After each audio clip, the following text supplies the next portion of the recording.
거꾸로실 사회 53강입니다. 오늘은 나라를 빼앗긴 후 우리 민족이 겪은 고통에 대해서 알아보도록 하겠습니다. 교과서 87쪽입니다.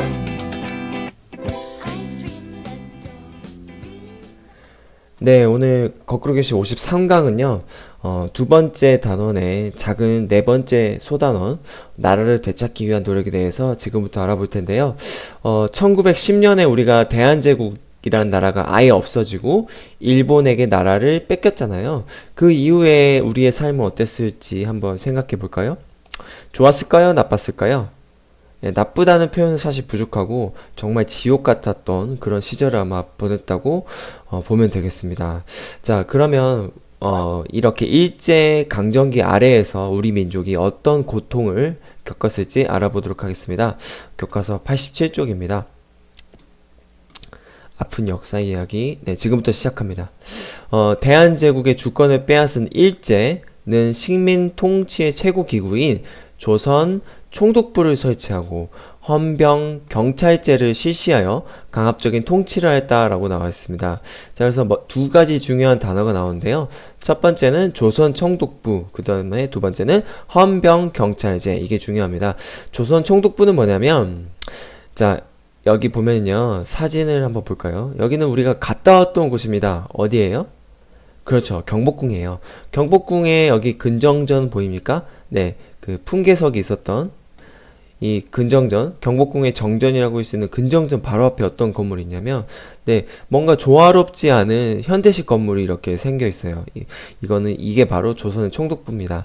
조선 총독부는 다시 말하면 뭐냐면, 우리 일본이 이 대한제국을 다스리기 위한 그 최고의 그 권력 기구예요. 그래서 이곳에서 우리 조선인들, 다시 말하면 대한제국 사람들을 어떻게 다스릴지 법도 만들고 재판도 하고, 그 다음에 여기에 군사도 이렇게 동원할 수 있게 그런 권력도 가지고 있고 권한도 가지고 있고 그렇습니다. 아무튼 우리 조선을 다스리는 최고의 권력기구, 일본의 최고의 권력기구라고 보면 되겠어요. 그러니까 이 사진이 정말 안타까운 거예요. 이 조선의 상징이었던 왕이 살고 있는 이 궁궐에다가 어떻게 보면은 조선의 심장에다가 일본의 본거지를 이렇게 삼아버린 거죠. 그래서 참 안타까운 사진이고, 그래서 원래 여기에는 그 경복궁의 대문이라고 할 수 있는 광화문이 있어야 되죠. 그렇죠? 이것도 지금 헐어버리고 다른 데로 옮겨버리고 이렇게 조선 총독부를 떡하니 이렇게 세운 일제 만행을 우리가 사진으로 확인할 수 있습니다. 자, 다시 돌아와서요. 그 다음에 헌병 경찰제를 실시했는데요. 이 헌병이라는 건 뭐냐면, 헌병은 지금도 있어요. 헌병이라는 것은 군대 안에 있는 그 경찰이거든요. 그러니까 군인들을 이렇게 다스리는 경찰인데, 그러니까 헌병은 다시 말하면 이 민간인들을 이렇게 대상으로 하는 게 아니라 군인들만을 대상으로 하는데, 일본은 헌병 경찰제를 이 민간인에게까지 실시를 해요. 그래서 우리 조선 대한제국 사람들을 그렇게 탄압을 하기 시작하죠. 먼저 조선 총독부를 조금 더 자세히 보면요. 조선 총독부는 중요한 자리에 대부분 일본인을 임명했다. 예, 자기네들 유리하게 운영하겠다는 거죠. 그 다음에 일부 친일파들, 예, 친일파라는 것은 일본에게 빌붙어서 네, 이렇게 자기 간을 다 내주고 오히려 우리 민족을 괴롭히는 그런 나쁜 놈들이에요. 그래서 일부 친일파들을 보좌역이나 앞잡이로 내세워서 식민 지배에 이용하였다. 자, 헌병 경찰은 많은 독립운동가를 체포하였고, 그래서 다시 말하면 헌병 경찰은 사실 이 군인들을 다스려야 되는 게 헌병인데, 이 헌병 경찰이라고 해가지고 우리 조선인들을 탄압하는데 이렇게 이용되었었어요. 그래서 한국인의 일상생활까지도 철저하게 감시하였고, 또 우리 민족에게 위압감을 주기 위해서 일반 관리와 교사에게도 제복을 입히게 하고 칼을 차게 하였다. 자, 그래서 이거는 왜 이런 식으로 헌병 경찰이라는 것을 이렇게 뒀을까요? 네, 다시 말하면 공포 정치죠. 이 일본 사람들을 무서워하게끔 하는 그런 위협을 줬던 겁니다. 네, 그래서 여기 칼을 차고 있는 교사들의 모습 보이죠? 이 칼을, 사실 선생님이 칼을 차고 있다는 것은 어울리지 않잖아요. 정말 이렇게 공포감을 교육을 받는 그 상황 속에서도 주고자 했던 거죠. 그만큼 일제가 우리 민족들을 그만큼 괴롭히고 못살게 굴었다라고 보면 되겠습니다. 자, 그 다음에 헌병경찰 이야기가 조금 더 자세히 나오는데요. 보겠습니다. 헌병경찰에 체포된 독립운동가들은 고문을 받다가 죽기도 했다. 살아남아도 감옥에 갇혀서 질병과 중노동, 배고픔에 시달렸고, 그리고 여기까지. 자, 그래서 우리가 견학했던 이 서대문 형무소가 이렇게 나옵니다. 이 옛날 사진인데요. 이 헌병 경찰에 의해서 이 서대문 형무소에 다 이렇게 잡혀갔고, 이 형무소 안에 갇힌 사람들은 이 질병, 그 다음에 중노동이라는 것은 자꾸 일을 시켜요. 그 다음에 배고픔에 시달렸다. 먹을 거 많이 주지도 않았고, 그 다음에 일제는 조선 태형령을 만들어서 한국인에게는 재판 없이 태형을 가할 수 있게 하도록 하였다. 근데 재판 없이 자기 마음대로 이렇게 벌어줄 수 있었다는 거예요. 원래 그 사람이 죄가 있으면은 재판을 통해서 유죄가 확실하게 판결이 나면 네 그렇게 태형이라든지 몽둥이로 이렇게 때리든지 해야 되는데, 조선인에게만 일제는 우리는 재판 없이도 최대 100대까지 순사가 이렇게 때릴 수 있게 했다 그랬어요. 순사는 뭐냐면요, 일제강점기의 낮은 계급의 경찰관이에요. 이 낮은 계급의 경찰관도 우리 조선인들을 마음대로 재판 없이 때릴 수 있었다. 근데 사실 100대가 말이 100대지 한 10대만 맞아도 이 뼈가 분질러진다 그래요. 그래서 이 100대를 맞고 살아남는 사람은 거의 없어요. 어떻게 보면 이렇게 죽이는데 쓰였다는 거죠. 네. 그래서 여기 읽어보면 그들이 원한다면 재판을 거치지 않고 한국인을 때릴 수 있었고, 해마다 수만 명에게 태형을 가했으며 수만 명에게 얼마나 가역하였든지 남는 것이라고는 줄지어 늘어선 불구자, 장애인이 되는 거죠. 시체뿐이었다. 네, 정말 선생님이 이걸 설명하면서도 너무나 약간 화도 나고 그렇습니다. 자, 그 다음에 또 일제는 우리 민족에게 어떤 고통을 주었는지 보도록 하겠습니다. 1910년대에는 일제는 전국적으로 토지조사 사업을 실시해요. 이 토지를 왜 조사하냐, 땅을 왜 조사하냐, 그 속셈이 당연히 있겠죠. 토지주인은 자신의 토지를 정해진 기간에 직접 신고해야 돼요. 토지 주인이. 이 과정에서 일본은 신고하지 않은 토지나 그 다음에 나라의 토지, 그 다음에 주인이 불명확한 토지를 다 누구 걸로 편입시켜 버렸다. 네, 조선 총독의 소유 국유지로 편입시켰다. 다시 말하면 일본 거가 되었다는 얘기예요. 그 다음에 일본인에게 싼 값으로 팔았다. 네, 그러니까 조선의 땅을 다 일본 소유로 만들어 보겠다는 얘기죠. 네, 그만큼 이 조선 대한제국을 아예 없어버리고 그 다음에 다 일본화 하기 위한 그런 속셈이었다. 네. 자, 그 다음에 토지 조사 사업 이후에는 많은 농민이 비싼 토지 사용료를 내고 토지를 지어야만 했고, 왜? 자기 토지가 없으니까 먹고 살려면 토지를 빌려서 이렇게 농사를 짓는 거예요.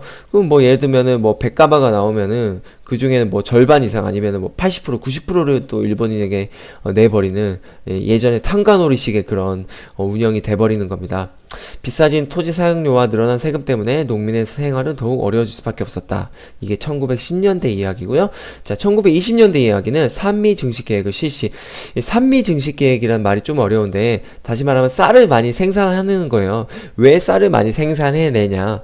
우리 한국인들을 많이 먹게 하려고? 절대 아니겠죠.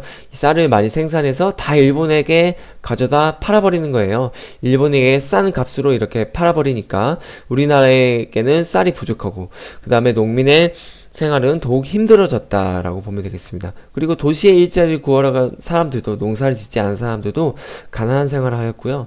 일본이 경영하는 회사에서 적은 임금을 받고 하루에 12시간이 넘는 중노동을 했다는 거예요. 이 일자리 구하기 힘든 사람은 날품을 팔거나 구걸하게 됐고, 또 도시 주변에서 토막집을 이렇게 살았다는 거예요.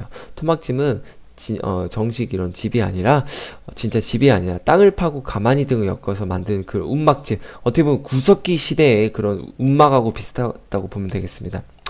그래서 이 국내에서 생활이 어려워진 농민은 어쩔 수 없이 우리나라를 떠나서 만주나 중국 만주나 연해주로 이주하기도 하였다. 그래서 여기 보면은 토지를 조사하는 일본인 관리들 모습이 나오고요. 그 다음에 어쩔 수 없이 이렇게 외국으로 만주나 연해주로 이렇게 떠나는 우리 한국인들의 모습도 보입니다. 네, 안타까운 우리 현실 선생님이 정리한 걸로 보도록 하겠습니다. 나라를 빼앗기는 우리 민족이 겪은 고통. 자, 그래서 우리 민족을 못살게 굴고 말살했던 이 조선 총독부를 꼭 기억해야 돼요. 일제의 식민 통치 기구죠. 그리고 모든 권한을 가져서 입법, 사법, 행정, 군사면에서 모든 권한을 가져서 마음대로 우리 조선인들을 괴롭히고 다스렸다는 얘기입니다. 중요 자리는 당연히 조선인에게 주는 게 아니겠죠. 일본인에게 주고 또는 일부 친일파를 보좌역이나 앞잡이로 썼다는 거예요.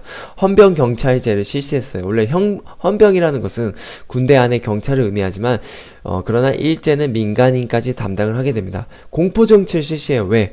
조선인들이 일본 사람만 보면 벌벌벌 떨게, 그래서 복종하게 많은 독립운동가를 체포하고, 그 다음에 한국인의 일상생활까지 철저히 감시해요. 얘네들이, 나쁜 짓을 하려고 하는지, 자기네들한테. 일반 관리와 교사까지 제복과 칼을, 차게 해서 공포심을 심어주었죠. 많은 사람들이 서대문 용무소에서 갇힙니다. 그래서 질병, 그 다음에 중노동, 배고픔을 시달리고 이곳에서 고문을 받다가 많이 죽게 되죠. 그 다음에 조선 태형령. 조선인들은 재판 없이 최대 100대까지 몽둥이질이 가능합니다. 참 불합리한 거죠. 그 다음에 1910년대 토지조사 사업을 해요. 이거는 토지를 이렇게 신고해서, 만일 신고하지 않은 토지가 있으면 일본인이 다 가져가게끔 했던 거였다. 토지 약탈이 목적이었다. 그래서 싸게 팔아버린다. 모두 일제 토지로 만들었었다. 그 결과 농민의 삶이 어려워졌다. 삼미 증식계획도 뭐 우리나라 조선인을 배불리 이렇게 하려고 했던 게 아니라 1920년대 일제가 한국인의 쌀 생산량을 늘려서 일본으로 가져가려고 했던 그런 계획이고요.